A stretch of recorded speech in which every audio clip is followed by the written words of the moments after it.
Breakfast சாப்பிட்டு பிரேக்ஃபாஸ்ட்டுன்னு சொல்ல முடியாது, ஒரு 10-10:30 மணிக்கு கொஞ்சம் பழைய சாதமும் கொஞ்சம் வெங்காயம் எல்லாம் போட்டு மொத்தமாக சாப்பிட்டு கொஞ்சம் யோசிச்சு பாருங்கள். இவ்வளோ டயர்டாக வந்துட்டு பழைய சாதம் சாப்பிட்டா எப்படி இருக்கும்? அப்படியே தூங்கிட்டேன்.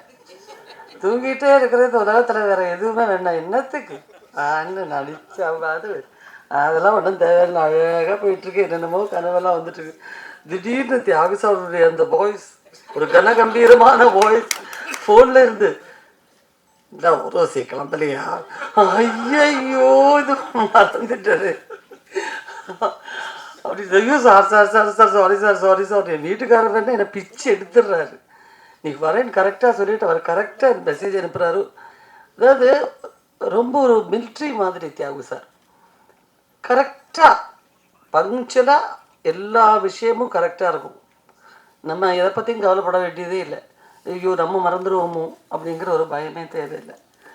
என்னை பொறுத்த வரைக்கும் 84 first time Thiyagu sir produce பண்ண படம் கொம்பேரி மூக்கை. அந்த படத்தில் நான் ஹீரோயினாக நடித்தேன். சரிதா மேம் இருந்தாங்க, சீனியர் ஆர்டிஸ்ட், அவங்களும் இருந்தாங்க. அந்த படம் தான் நான் ஃபஸ்ட்டு ஆக்ட் பண்ணேன் அவரோட. அப்போவே ராஜா யுவராஜான்னு இன்னொரு படம், 2-3 படம் தியாகு சார் கூட பேராகவும் ஆக்ட் பண்ணிகிட்ருக்கேன், ப்ரொடக்ஷன்லேயே ஆக்ட் பண்ணிகிட்ருக்கேன். இந்த ப்ரொடக்ஷனில் நடந்த ஒரு விஷயத்தை நான் இப்போ சொல்லணும். இதை தவிர ஒரு முக்கியமான ஒரு தருணம் வேறு கிடைக்காது. பிரச்சு அப்போ அவரும் சின்னவர், நானும் சின்னவதான். இப்போது நான் 9th வந்துட்டேன் சினிமாவில், வந்து 1 வருஷம் ஆச்சு. தியாகு சாரும் நானும் ஆக்ட் பண்ணுற படம் இன்னொரு படம். அந்த படம் ட்ரெயினில் ஷூட்டிங். அப்போ செங்கல்பட்டு ஸ்டேஷனில் தான் ஷூட்டிங்.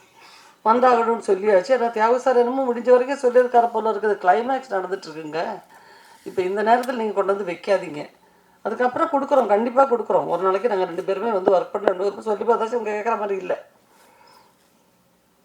ஏவிஎம் மேலே இது பிரசாத் இல்லை செட்டு போட்டு, பிரசாத் சார் தேவதி பிரசாத் தான், பிரசாத் ஸ்டுடியோவில் செட்டெல்லாம் போட்டு ஒர்க்கு நடந்துட்டுருக்கு. கிளைமேக்ஸில் வில்லனுங்கெல்லாம் என்ன கட்டி போட்டிருக்காங்க.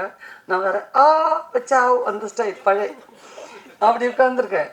ஃபைட்டர்ஸ் எல்லாம் அந்த பக்கம் இந்த பக்கம் ஓடுற மாதிரி பண்ண மாதிரி மேலேயே டச் பண்ணாமல் அப்படி ஆக்ட் பண்ணுவாங்க. நம்ம மேலே படவே படாது அவங்க கை, எவ்வளோ சேஃபாக வச்சுக்குவாங்க. அதெல்லாம் நடந்துகிட்ருக்கு. பார்த்தா வெளியே வந்தால் அந்த படத்தோட ஆளுங்க வந்து நிற்கிறாங்க. உருவசி என்ன உருவசி வரேன்னு சொல்லிட்டு இந்த மாதிரி சீட் பண்ணலாமா? இதெல்லாம் ஒன்றும் நல்லா இருக்காது, நீங்கள் கேளுங்க, இப்போ தியாகு சார்கிட்ட கேட்டு நீங்கள் வாங்க, கிளம்பி வாங்க. ஒவ்வொரு தடவை போகும்போதும் எனக்கு ரொம்ப மன உளைச்சல். எனக்கு தியாகு சார் வேறு பிஸியாக இருக்கார். ப்ரொடியூஸ் பண்ணுறது ஒரு பக்கம், ஆக்ட் பண்ணுறது ஒரு பக்கம், ஃபைட் பண்ணோம் அவர். நான் முதல்ல போய் ஜெகநாத் சார் டைரக்டர் சார்கிட்ட கேட்டேன். சார் அவங்க வந்து நிற்கிறாங்க. ஏம்மா அவனுக்கு எந்த ஊர் அப்படிம்பார் அவர். அப்போ என்கிட்ட எல்லாம் சொன்னேன். முதல்ல எனக்கு பயம், அப்புறம் என்கிட்ட சொல்லி கொடுத்துட்டாங்க, உங்கள் ஊர் தான் சார் சொல்லிவிடு அப்படின்னு. அதனால நான் அப்புறம் சார் உங்கள் ஊர் தான் சார் நல்லா சொன்னேன். இப்போது ப்ரொடியூசர் நிற்கிறாரு, அவர் தான் ஹீரோ, அவரை போய் கேடு அப்படின்ட்டார். நான் போய் தியாகு சார் ஒரு நிமிஷம் வாங்கினேன். அவங்க வந்து நிற்கிறாங்க. ஒரு 5-6 தடவை அவரை போட்டு பிச்சு பிடுங்கி எடுத்துட்டேன். சரி, என்ன முடியவே முடியாதுன்னு தெரிஞ்சு போச்சு. நான் மெச்சூரிட்டி இல்லை, வயசும் இல்லை. இதுக்கு ஒன்றுமே புரியவும் புரியலை, என்ன பண்ணுறதுன்னு தெரியல. இங்கே வா உருவசி, நல்லா கேட்டுக்கோங்க. உங்கள் இப்போ அவசரப்பட்ட பிரயோஜனம் இல்லை. நான் சொன்னேன் உருவசி உங்ககிட்ட, என்னுடைய ட்ரெயின் வெஸ்ட் மாம்பலத்தில் நிற்கிது. அங்கே தான் நான் பார்க்கிங் பண்ணி வச்சுருக்கேன். அதை வந்து 1 நாள் இல்லை 10 நாள் கூட அவங்க ஃப்ரீயாக எடுத்துக்கிட்டோம், ஒர்க் பண்ணலான்னு சொன்னேன். இது எதுக்கு பணம் கொடுத்து செங்கல்பட்டில் கொண்டு போய் நஷ்டம் தானே அவங்களுக்கு. நான் சொன்னேன் ஆமாம் சார், ஐயோ பயங்கர நஷ்டம், அதனால் கவலைப்படாதீங்க, அவங்க போய்ட்டு ஒரு பக்கம் கிளம்பிடுவாங்க, நீங்கள் இதை கவனிங்க அப்படின்னு. நான் இங்கே உள்ளே உட்காந்துட்டு ஐஸ்கிரீம் சாப்பிட்டுக்கிட்டு ஒரு பக்கம் போய்கிட்டு இருக்கு. இவங்க நின்று பார்த்துட்டு போயிட்டாங்க. சாயங்காலம் வீட்டுக்கு போனோடனே வந்துட்டாங்க அவங்க. என்ன சார் இது இந்த மாதிரி இப்போ பண்ணிட்டு இருக்கு, அவங்க வராங்கன்னு சொல்லிட்டு நாங்கள் வந்து வண்டியில் அவ்வளோ நேரம் இருந்தால் அப்புறம் வெளியவே வரவே மாட்டேன்ட்டாங்க. நான் சார் கவலைப்படாதீங்க sir, Thiyagu sir train west மாம்பலத்தில் நிற்கிது, அந்த ட்ரெயினில் நீங்கள் வந்து 10 நாள் கூட எடுத்துக்கோங்க, அவர் சும்மா பார்க் பண்ணி விட்டுறேன்னு சொல்லிட்டாரு, நீங்கள் பணமெல்லாம் கொடுக்க வேண்டாம். என்னது தியாகு சார் ட்ரெயின் வெஸ்ட் மாம்பலத்தில் நிற்கிதா? ஏம்மா நீ என்னம்மா படித்த? நீ ஒரு 9வது படித்தேன். பரீட்சை எழுதினே இல்லையா? இல்லை சார், பரீட்சையில் தான் முந்தானி முடிச்சு ஷூட்டிங் வந்துச்சு, நல்லா வேலை எழுதி தொலைச்சிட்டு இருந்திருப்பேன். சென்ட்ரல் கவர்மெண்ட் ட்ரெயினை வந்து தியாக சாருக்கு பார்க் பண்ணுறதுக்கு வெஸ்ட் மாம்பலத்தில் வர்றாங்க. யாருமா அவனுக்கு சொன்னது? தியாக சார் தான் சொன்னது. அது சரி, உன்னை பற்றி நல்லா தெரிஞ்சு வச்சுக்கிட்டு தான் சொல்லி எனக்கா அவமானம் தாங்க முடியும். மறுநாள் போய் தியாகுஜி, ஏன் தியாகுஜி அப்படி சொன்னீங்க அப்படின்னா, அவருடைய ஒரு பெர்மனன்ட் சிரிப்பு இருக்கு. ஏதோ திருடி தின்ன மாதிரியே சிரிப்பார். ஸோ அன்றிலிருந்து ஆரம்பித்த அந்த மரியாதைக்குரிய நட்பு இன்று வரையிலும் இமியலையும் அளவும் குறையவே இல்லை. இமியளவும் பிரச்சுவை நான் ஃபஸ்ட்டு நான் எந்த படத்தில் ஒர்க் பண்ணுறதுக்கு நாங்கள் ஆரம்பித்தோமோ பார்த்தோமோ, தமிழுங்கிற படத்தில் தான் நாங்கள் ஒன்றா ஒர்க் பண்ண ஆரம்பித்தோம். அன்னையிலேருந்து இன்ன வரைக்கும் பிரச்சு எனக்கு நல்ல நண்பர், சகோதரர். எந்த இடத்துலையும் எந்த அர்த்தராத்திரிலையும் கூப்பிட்டுட்டு பிரச்சு இப்படி இருக்குது, தியாகுஜி இப்படி இருக்குன்னு சொன்னாக்கா வரக்கூடிய அளவுக்கு உள்ள வந்த ஒரு மரியாதை. அதுதான் அவங்க ப்ரொடக்ஷனில் எல்லா தடவையும் மன்னவா எடுத்தாங்க. அப்பவும் என்னை கூப்பிட்டார் தியாகுஜி. அப்பவும் போய் ஒர்க் பண்ணும். நல்ல ஒரு கேரக்டர். வந்து ஒரு காஸ்டியூம் டிசைனரால் ஃபஸ்ட் டே ஷூட் வந்து கிட்டத்தட்ட 4 o'clock வரைக்கும் ஸ்டக் ஆகிடுச்சு. K.S. ரவிக்குமார் சார் பெரிய டைரக்டர், ஆக்டர், அவரே வெயிட் பண்ணிக்கிட்டு இருக்கார் அவ்வளோ நேரம். அதையும் பொறுமையாக பார்த்துக்கிட்டார்.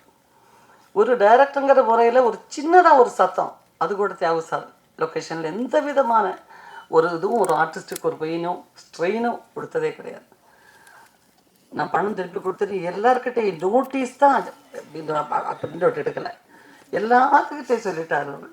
ஆனால் அதுக்கு ஒரு விஷயம் இருக்குங்க. என்கிட்ட ஒரு 10 நாள் 12 நாள் வாங்கினார். ஒரு 10 to 12 days தேவைப்படும் ஒரு விஷயம்.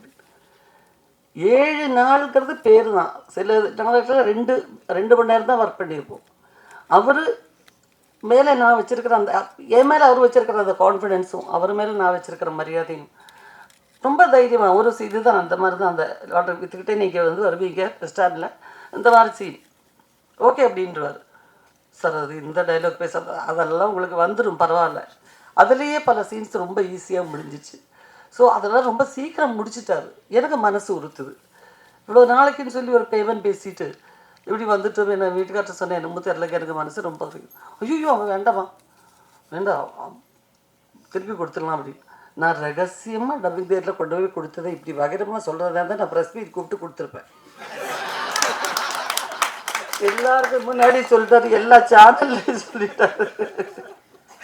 பட் இனி ரொம்ப சந்தோஷமான ஒரு நிமிஷம். நான் அங்கேருந்து வந்திருந்த டயர்டில் என்னமோ ஏதோ லேட் ஆகுமேன்னு ரொம்ப அவசர அவசரமாக வந்தேன். ஆனால் வந்ததுக்கப்புறம் எனக்கு ரொம்ப சந்தோஷம். நம்ம மிஸ் பண்ணியிருந்தால் ரொம்ப பெரிய ஒரு நஷ்டமாக இருந்திருக்கும். நல்ல படங்க, நல்ல படம். ஃபீல் குட் ஃபிலிம் சொல்ல முடியாது. ஏன்னா அது இதுக்கு இது எல்லா கேரக்டர்ஸுமே மனுஷனுடைய அந்த பச்சையான எல்லா சுபாவங்களும் எல்லா குணாதிசயங்களும் இருக்கக்கூடிய கேரக்டர்ஸ் மட்டுமே இருக்குது இந்த படத்தில். அந்த சுயநலம், நான் வாழணும், ஏன் படம், எல்லாமே இருக்கக்கூடிய ஒரு படம். அந்த மாதிரி கேரக்டர் அந்த நேரத்தில் சென்டிமெண்ட்ஸ் நம்ம மறந்துடுவோம். நான் எனக்கு அப்படிங்கிறது அந்த மாதிரிப்பட்ட கேரக்டர்ஸ் எல்லாமே. பட் ஒவ்வொரு கேரக்டர்ஸுக்கும் கரெக்டான ஒரு ஃபினிஷிங், கரெக்டான சில சமாச்சாரங்கள், நம்மளுடைய ஆக்டிவிட்டிக்கு தகுந்த மாதிரி அதில் என்னென்ன மாற்றங்கள் செய்ய வேண்டி வருவோம் அந்த ஸ்கிரிப்டில், அது எல்லாமே தியாகராஜ் சார் ஃப்ளெக்சிபிளாக இருந்தார். ஸோ நல்ல ஒரு காம்பினேஷன். எந்த ஒரு காம்பினேஷன் வேறு எந்த படத்துலேயும் அமைஞ்சது கிடையாது.